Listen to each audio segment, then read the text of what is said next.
Nrsimha.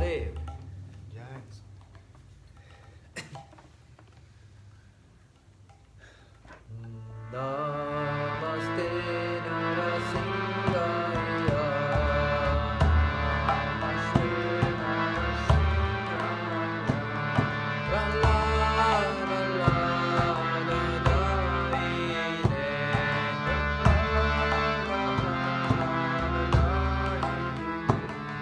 Hiranyakashi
reading. Put the light on, the book is there behind him.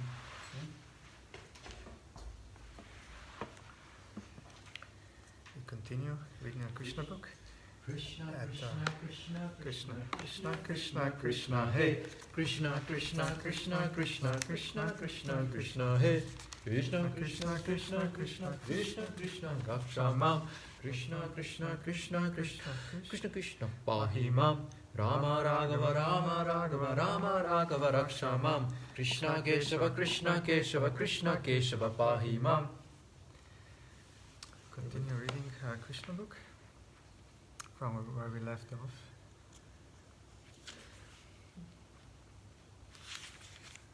Dina will give us a sign. Just straight from here.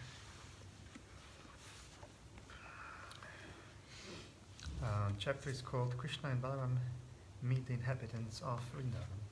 On Kurukshetra. Kurukshetra, yeah. That's the name of it. Okay. The inhabitants of Vrindavan were well-wishers and intimate friends of the Yadu dynasty. This meeting of the two parties after long separation was a very touching incident. Both the Yadus and the residents of Vrindavan felt such great pleasure in meeting and talking together that it was a unique scene. Meeting after long separation, they were very jubilant. They were all jubilant. Their hearts throbbed and their faces appeared like freshly bloomed lotus flowers. Drops of tears fell from their eyes. The hair on their bodies stood on end, and because of their extreme ecstasy, they were temporarily speechless. In other words, they began to dive in the ocean of happiness. While the men were meeting in that way, the women also met one another in the same manner. They embraced one another in great friendship, smiling very mildly, and looked at one another with much affection. When they were embracing one another in their arms, the saffron and kumkuma spread on their breasts was exchanged from one person to another, and they all felt heavenly ecstasy. Due to such heart-to-heart embracing, torrents of rain glided down their cheeks. The juniors were offering obeisances to the elders, and the elders were offering their blessings to the juniors. They thus welcomed one another and asked after one another's welfare. Ultimately, however, all their talk was only of Krishna.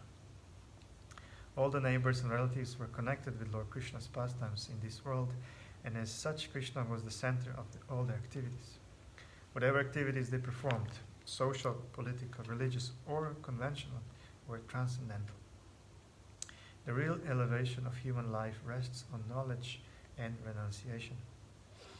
As stated in the Srimad Bhagavatam in the first canto, devotional service rendered to Krishna automatically produces perfect knowledge and renunciation.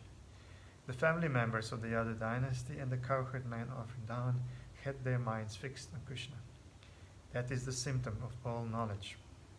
And because their minds were always engaged in Krishna, they were automatically freed from all material activities. This stage of life is called Yukta Vairagya, as enunciated by Srila Rupa Goswami. Knowledge and renunciation, therefore, do not mean dry speculation and renunciation of activities. Rather, one must start speaking and acting only in relationship with Krishna.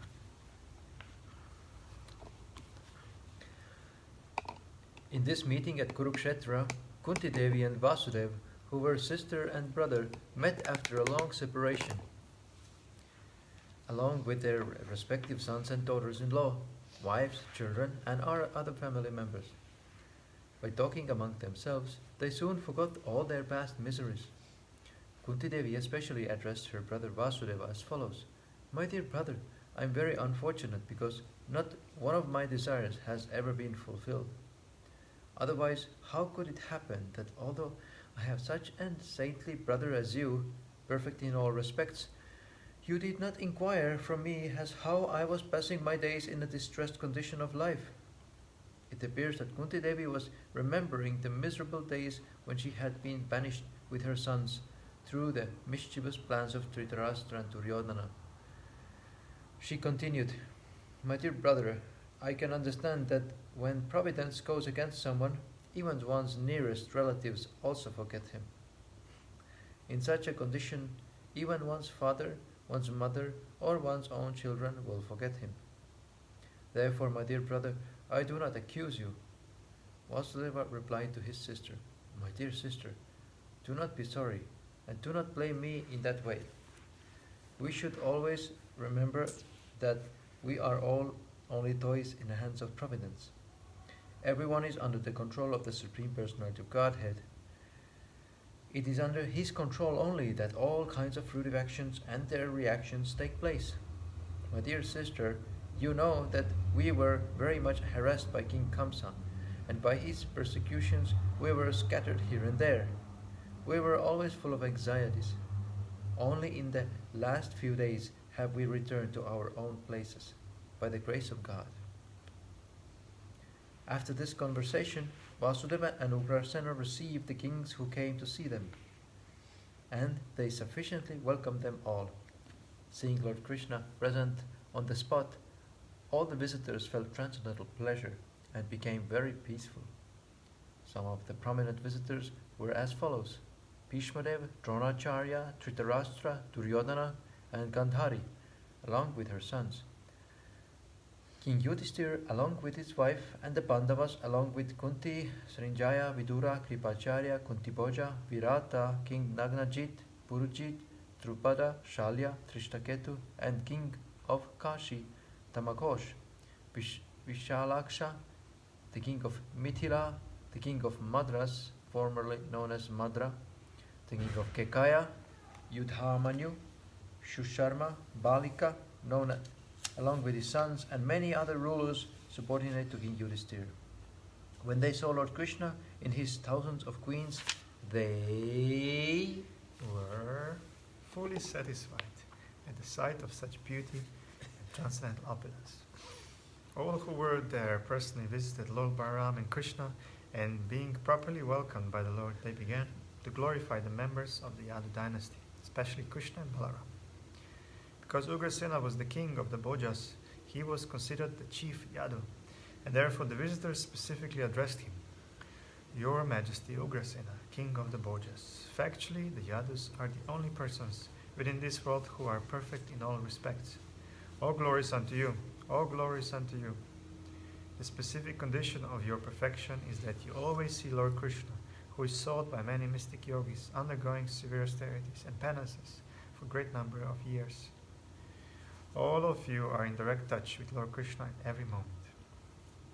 All the Vedic hymns glorify the Supreme Personality of Godhead Krishna. The Ganges water is considered sanctified because of its being the water used to wash lotus feet of Lord Krishna. The Vedic literatures are nothing but the injunctions of Lord Krishna. The purpose of the study of all the Vedas is to know Krishna. Therefore, the words of Krishna and the message of his pastimes are always purifying. By the influence of time and circumstances, all the opulences of this world were almost completely wiped out. But since Krishna has appeared on this planet, all auspicious features have again appeared due to the touch of his lotus feet. Because of his presence, all our ambitions and desires are gradually being fulfilled. Your Majesty, King of the Bhojas, you are related to the Yadu dynasty by matrimonial relationship and by blood relationship also. As a result, you are constantly in touch with Lord Krishna, and you have no difficulty in seeing him at any time. Lord Krishna moves with you, talks with you, sits with you, rests with you, and dines with you. The Yadus appear to be always engaged in worldly affairs, which are considered to lead to the royal road to hell. But due to the presence of Lord Krishna, the original personality of Godhead in the Vishnu category, who is omniscient, omnipresent, and omnipotent, all of you are factually relieved from all material contamination and are situated in the transcendental position of liberation and Brahman existence.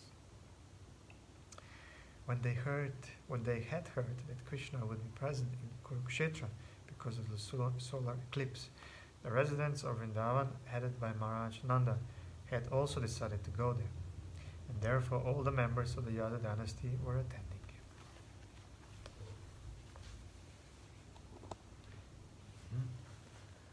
King Nanda, accompanied by his cowherd men, had loaded all their necessary paraphernalia on bullock carts, and all of the Vrindavan residents had come to Kurukshetra to see their beloved sons, Lord Balaram and Lord Krishna.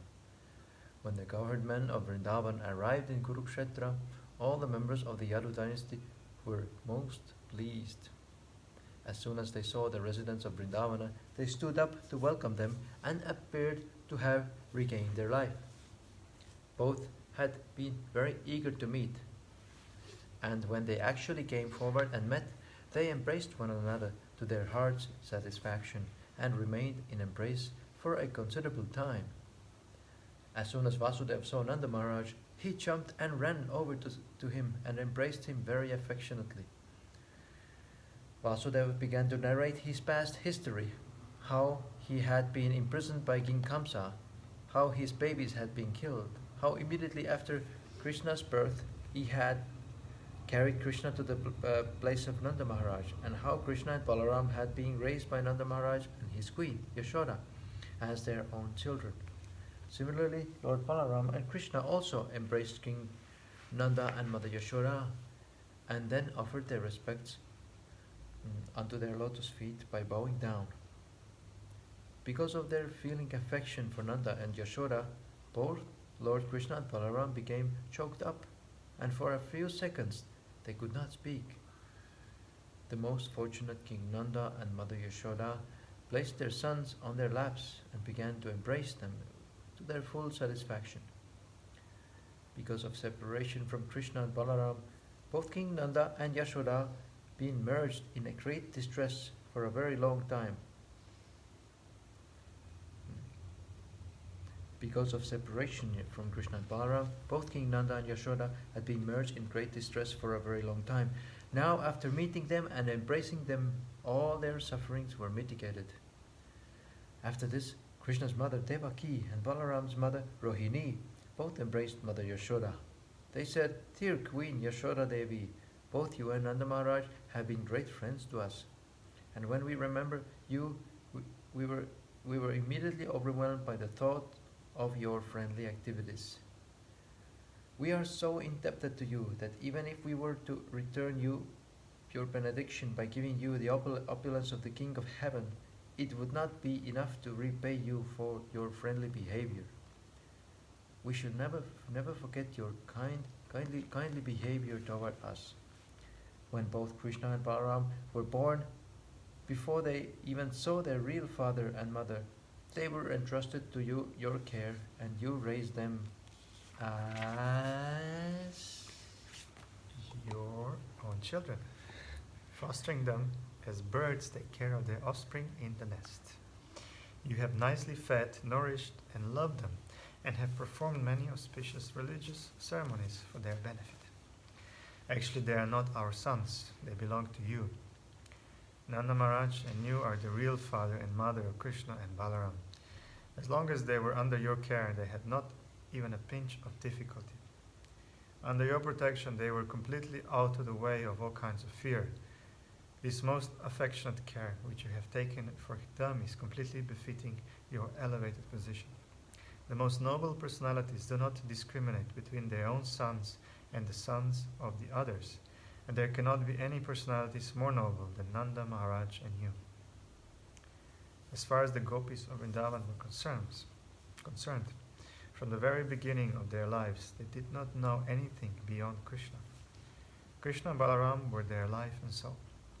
The gopis were so attached to Krishna that they could not even tolerate not seeing him momentarily when their eyelids blinked and impeded their vision. They condemned Brahma, the creator of the body, because he foolishly made eyelids which blinked and checked their seeing Krishna. Because they had been separated from Krishna for so many years, the gopis, having come along with Nanda Maharaj and Mother Yashoda, felt intense ecstasy in seeing Krishna. No one can even imagine how eager the gopis were to see Krishna again. As soon as Krishna became visible to them, they took him inside their hearts, through their eyes, and embraced him to their full satisfaction. Even though they were embracing Krishna only mentally, they became so ecstatic and overwhelmed with joy that for the time being they completely forgot themselves. The ecstatic trance they achieved simply by mentally embracing Krishna is impossible to achieve even for great yogis constantly engaged in meditation on the Supreme Personality of Godhead. Krishna could understand that the gopis were wrapped in ecstasy by embracing him in their minds, and therefore, since he is present in everyone's heart, he reciprocated an embracing from within. He reciprocated the embracing from within. Krishna was sitting with Mother Yashoda and his own mothers, Devaki and Rohini. But when the mothers engaged in talking, he took the opportunity and went to a secluded place to meet the gopis. As soon as he approached the gopis, the Lord began to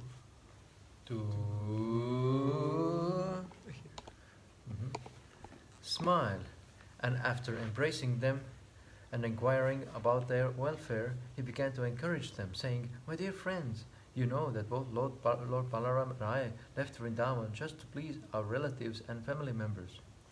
Thus, we were long engaged in fighting with our enemies and were obliged to forget you, who were so much attached to me in love and affection.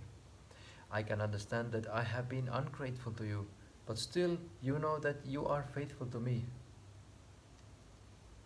But still I know that you are faithful to me. May I inquire if you have been thinking of us, although we had to leave you behind? My dear gopis, do you now dislike remembering me, considering me to have been ungrateful to you? Do you take my misbehavior with you very seriously? After all, you should know that it was not my intention to leave you. Our separation was ordained by Providence, who, after all, is the supreme controller and does as he desires. He causes the intermingling of different persons and again disperses them as he desires. Sometimes we see that due to the presence of clouds and strong wind, atomic particles of dust and broken pieces of cotton are mingled together, and after the strong wind subsides, all the particles of dust and cotton are again separated, scattered in different places. Similarly, the Supreme Lord is the creator of everything. The objects we see are different manifestations of His energy. By His supreme will, we are sometimes united and sometimes separated. We can therefore conclude that ultimately we are absolutely dependent on His will. Fortunately, you have developed loving affection for me, which is the only way to achieve the transcendental position of association with me. Any living entity who develops such unalloyed devotional affection for me certainly at the end goes back to home, back to Godhead. In other words, unalloyed devotional service and affection for me are the cause of supreme liberation. My dear Gopi friends, you may know from me that it is my energies only which are acting everywhere. Take, for example, an earthen pot. It is nothing but a combination of earth, water, air, fire and sky.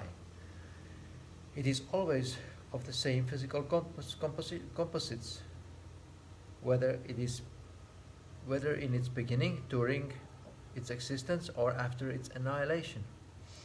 When it is created, the earthen pot is made of earth, water, fire, air and sky.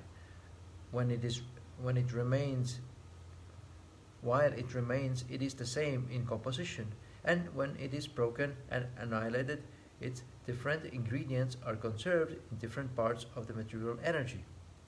Similarly, at the creation of the cosmic manifestation, during its maintenance and after its dissolution, everything is but a different manifestation of my energy. And because the energy is not separate from me, it is to be concluded that I am existing in everything. In the same way, the body of a living being is nothing but a composition of the 5 elements, and the living entity embodied in the material condition is also part and parcel of me. The living entity is imprisoned in the material condition on account of his false conception of himself as the supreme enjoyer. This false ego of the living entity is the cause of his imprisonment in material existence. As the supreme absolute truth, I am transcendental to the living entity as well as to his material embodiment. The 2 energies, material and spiritual, both act under my supreme control. My dear gopis, I request that instead of being afflicted, you try to accept everything with a philosophical attitude. Then you will understand that you are always with me and that there is no cause of lamentation in our being separated from one another.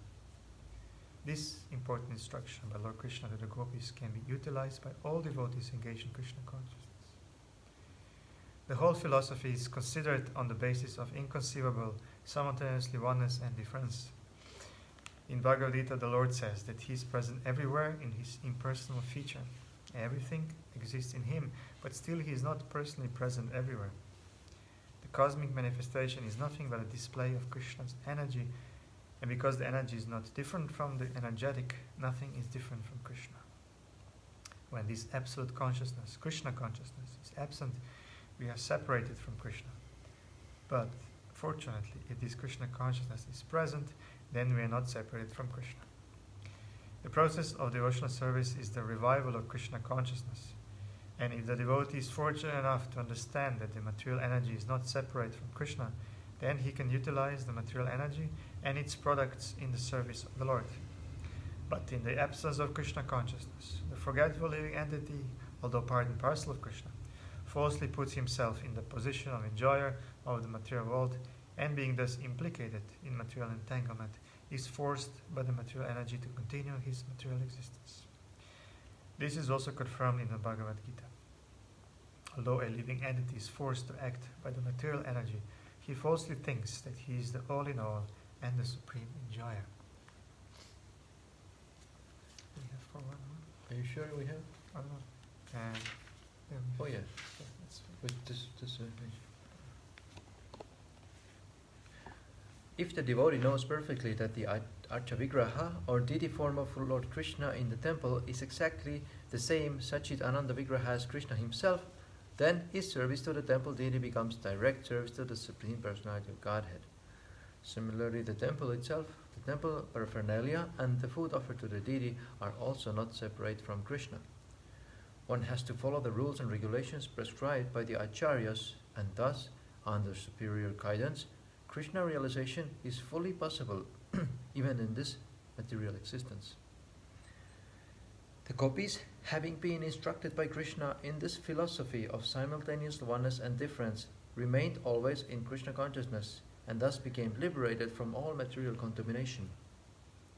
The consciousness of the living entity who falsely presents himself as the enjoyer of the material world is called Jiva Kosha, which means imprisonment by the false ego. Not only the gopis, but anyone who follows these instructions of Krishna is immediately freed from the Jiva Kosha imprisonment. A person in full Krishna consciousness is always liberated from the false egoism. He utilizes everything for Krishna's service and is not at any time separated from Krishna. The gopis therefore pray to Krishna, "Dear Krishna, from your navel emanated the original lotus flower, which is the birth site of Brahma, the Creator. No one can estimate your glories or your opulence, which therefore remain always a mystery, even to the highest thoughtful men, the masters of all yogic power. The conditioned soul fallen in the dark well of this material existence can very easily, however, take shelter of your lotus feet. Thus, his deliverance is guaranteed." The gopis continued, "Dear Krishna, we are always busy in our family affairs. We therefore request that you remain within our hearts as the rising sun. That will be your greatest benediction." The gopis are always liberated souls because they are fully in Krishna consciousness. They only pretended to be engaged in household affairs in Vrindavan. In spite of their long separation, the inhabitants of Vrindavan, the gopis, were not interested in the idea of going with Krishna to his capital city Dwaraka. They wanted to remain busy in Vrindavan and thus feel the presence of Krishna in every step of their lives. They immediately invited Krishna to come back to Vrindavan. This transcendental emotional existence of the gopis is the basic principle of Lord Chaitanya's. We have to stick to the strict rules and regulations and end here with a painful heart. has to end. Yes, has to end at 7 o'clock latest. But we are very grateful that everyone joined us, and then you have good fortune to take Panchatattva Darshan. Shri Shri Panchatattva ki jai. Yes, please say something. Hare Krishna, see you tomorrow.